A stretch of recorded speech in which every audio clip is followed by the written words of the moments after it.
Welcome to Buddha Story Haven, a peaceful place where ancient Buddhist wisdom is shared through gentle stories, calming lessons, and reflections that speak to your heart. Before we begin, take a deep breath in and out. Let the weight of the day melt away. Let your mind soften. Let your heart open. Tonight, you will hear timeless stories, stories of compassion, stories of balance, stories of wisdom, stories that help you see your own life more clearly and more kindly. If these stories bring you peace, please subscribe to Buddha Story Haven so you never miss the next journey of calm and understanding. Now, relax and let the first story begin. The Two Arrows. In the quiet forests near Jetavana Monastery lived a young monk named Nalin. Nalin was kind, dedicated, hardworking, but he had one struggle. He reacted strongly to every mistake he made. If he dropped a cup, he called himself clumsy. If he forgot a chore, he felt ashamed. If someone corrected him, he replayed their words over and over, for hours. One morning, he carried a large clay pot filled with water. His hands were wet, his steps unsteady, and in a single moment, the pot slipped from his grip and shattered across the stone floor.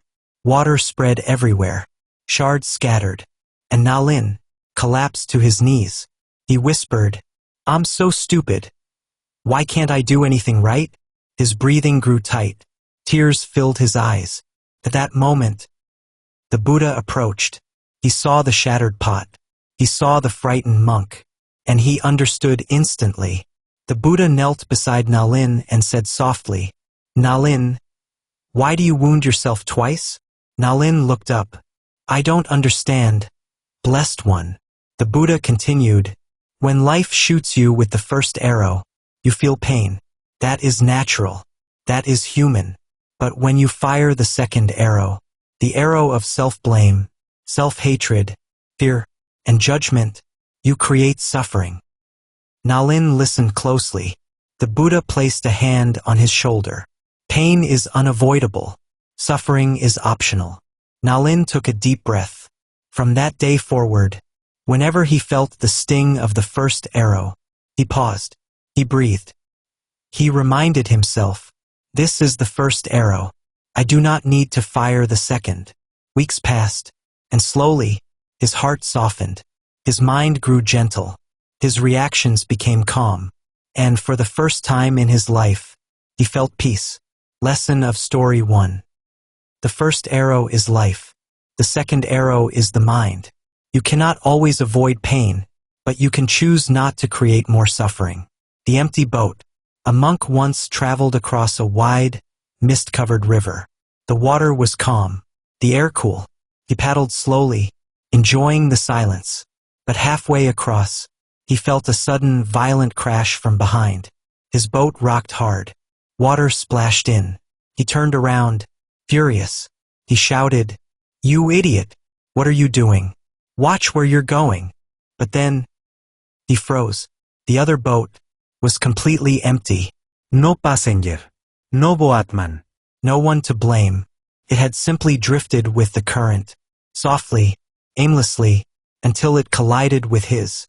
The monk felt his anger dissolve, just like mist under sunlight. And in that moment he understood. Most of the things we get angry about are just empty boats. People's words, their moods, their actions are usually not about us. They are drifting in their own currents.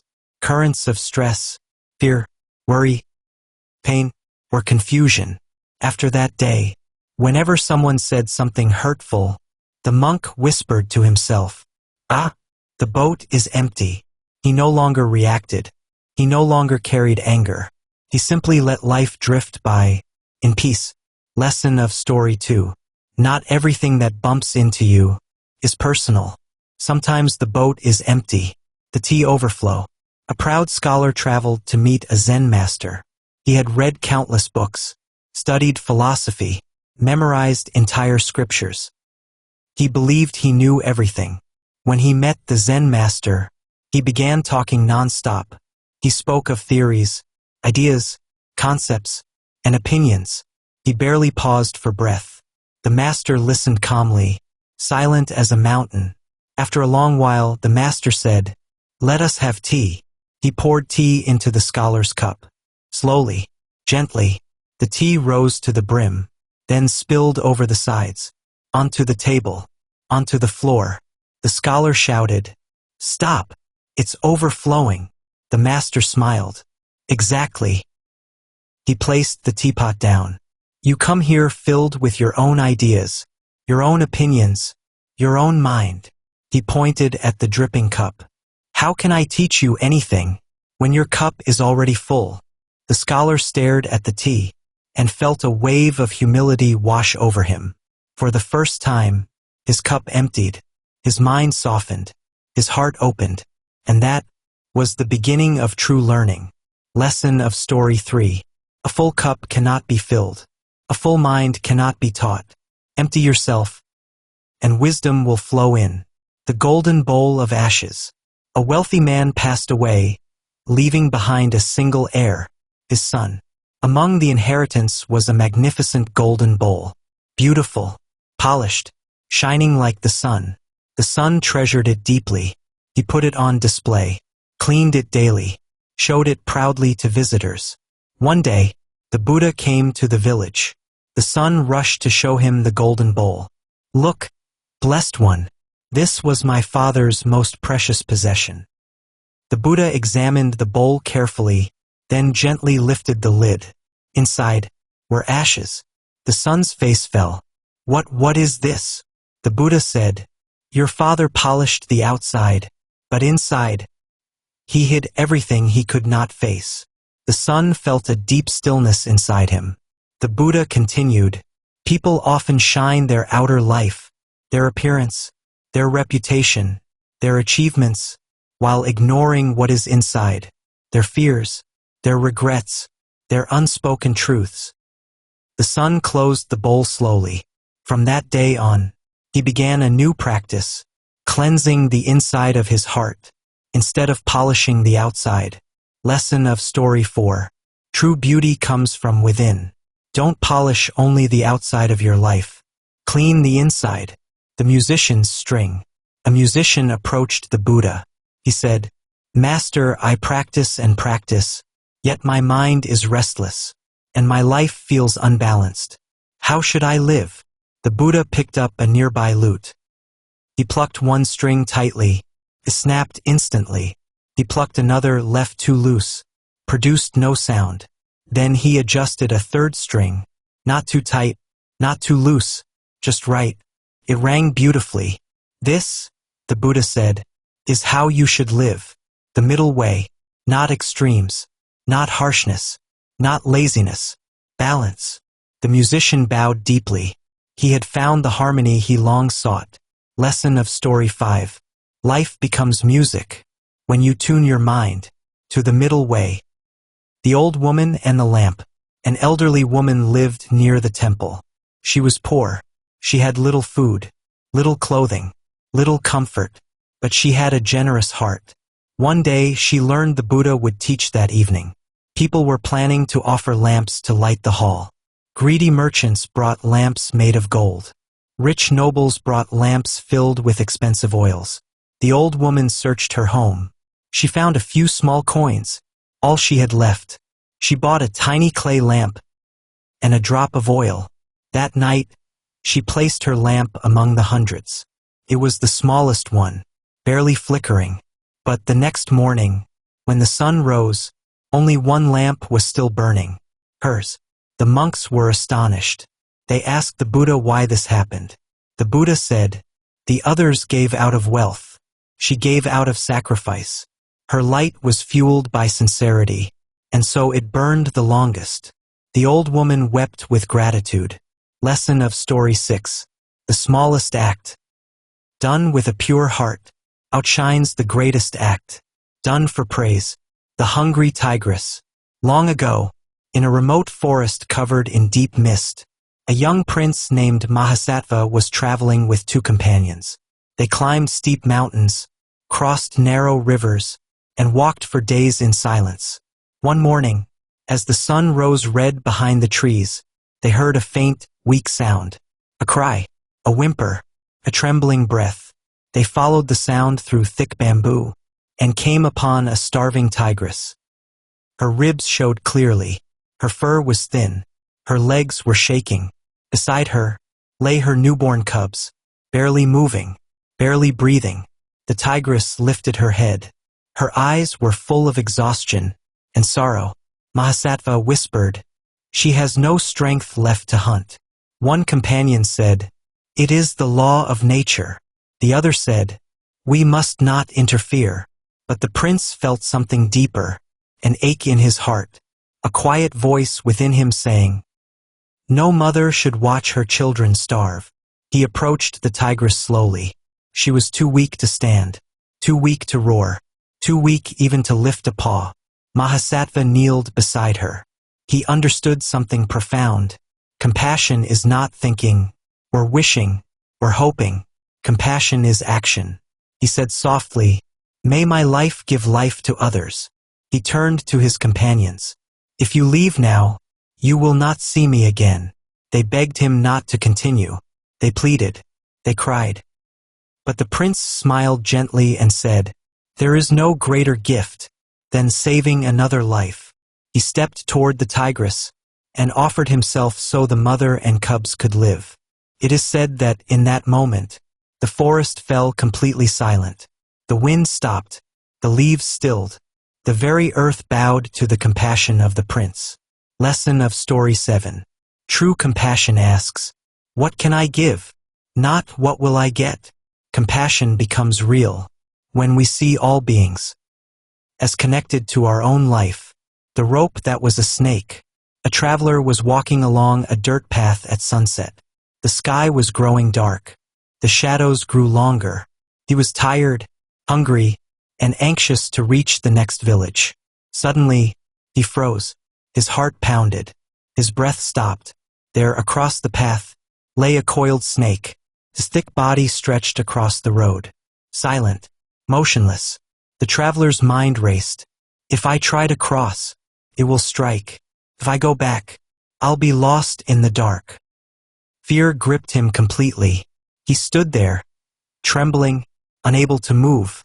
Minutes passed. The forest grew darker. Every sound, every rustle, every breeze felt like danger. Finally, a merchant came walking from the opposite direction.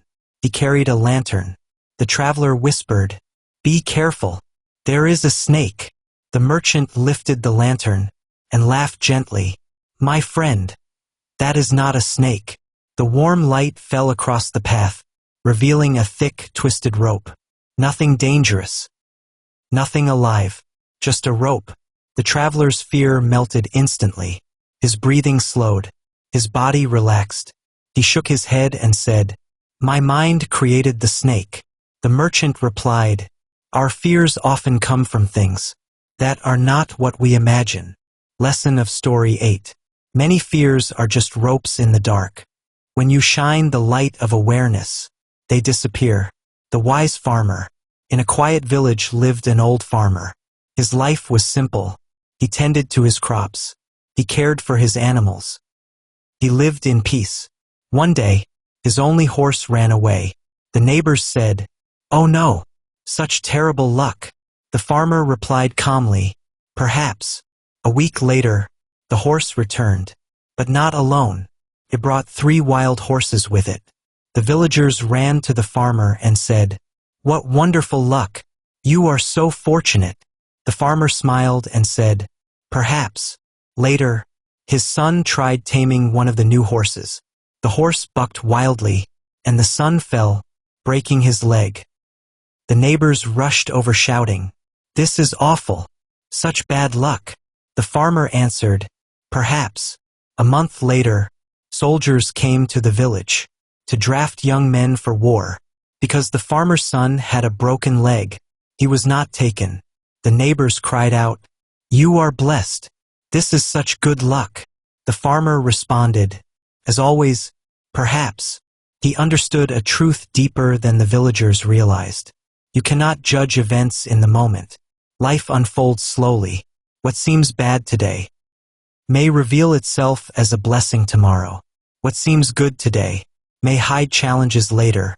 Lesson of Story 9. Do not rush to label moments as good or bad. Stay open. Stay steady. Let life reveal its meaning. The Silent Monk and the Thief. A monk lived alone in a small wooden hut, on the edge of a forest.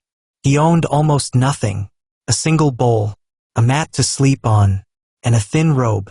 One night, while the moon hid behind clouds, a thief silently entered his hut. The monk was meditating and heard the footsteps behind him. He did not turn around. He did not speak. The thief grabbed the monk's bowl and headed for the door. Only then did the monk whisper, "Wait." The thief froze. He expected anger, or fear, or a fight. Instead, the monk stood up slowly, walked to the door, and said softly, "It is dark outside. Take my blanket too. You may need it." The thief stared at him, confused, stunned, speechless. No one had shown him kindness in years. He set the bowl back down.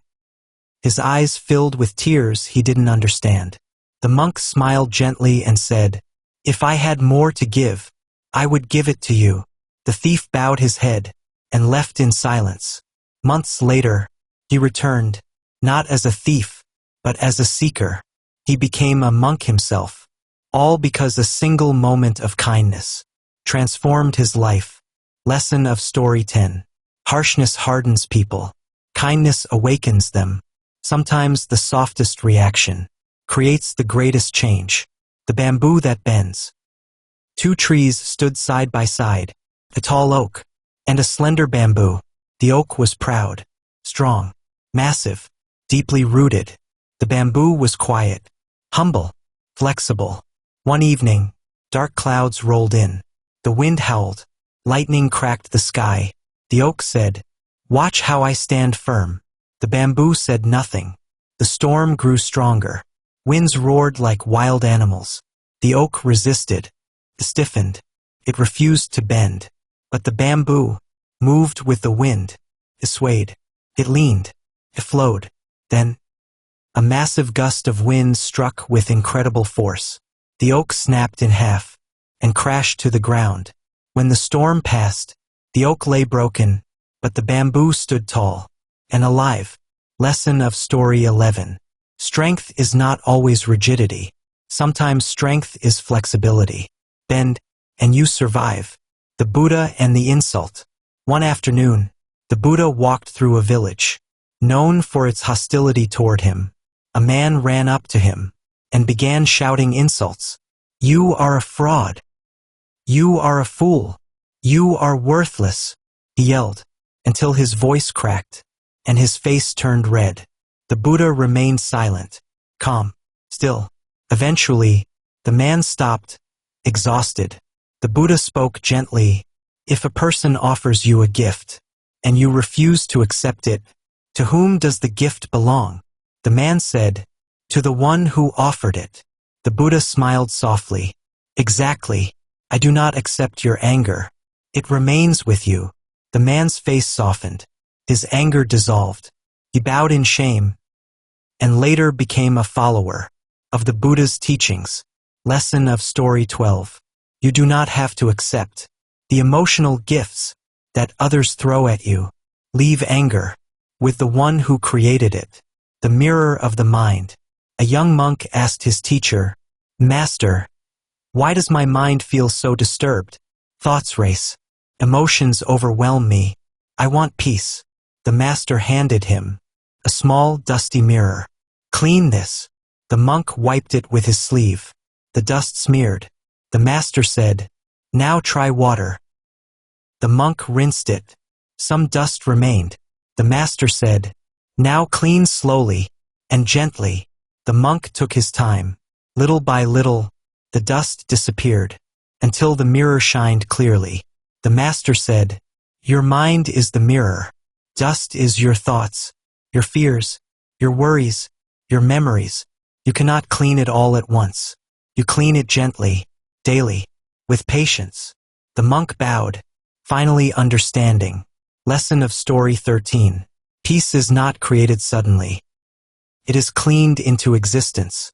Little by little, breath by breath, the cup of salt. A monk complained daily that his life was full of suffering. One day the Buddha gave him a handful of salt and said, "Put this in a cup of water and drink." The monk tasted it and spat it out. "Too salty," he said. The Buddha then took him to a wide, calm lake. "Now throw the same salt into the lake." The monk did. The water rippled gently. "Now drink." The monk tasted it. "The water is fresh," he said. The Buddha replied, "The amount of salt is the same. The difference is the size of the container." He continued, "When your mind is small, every pain feels huge. When your mind is spacious, the same pain becomes easier to bear." Lesson of Story 14. Expand your mind, and life becomes easier. Grow bigger than your problems, and they lose their power. The ending. You have traveled through stories of compassion, wisdom, balance, and awakening. Let these teachings settle gently into your mind. Let them guide you into rest, reflection, or peaceful sleep. If these stories brought you calm tonight, please subscribe to Buddha Story Haven so future stories can find you exactly when you need them. Thank you for listening. May you be peaceful. May you be well. May you awaken to the beauty already within you. Good night.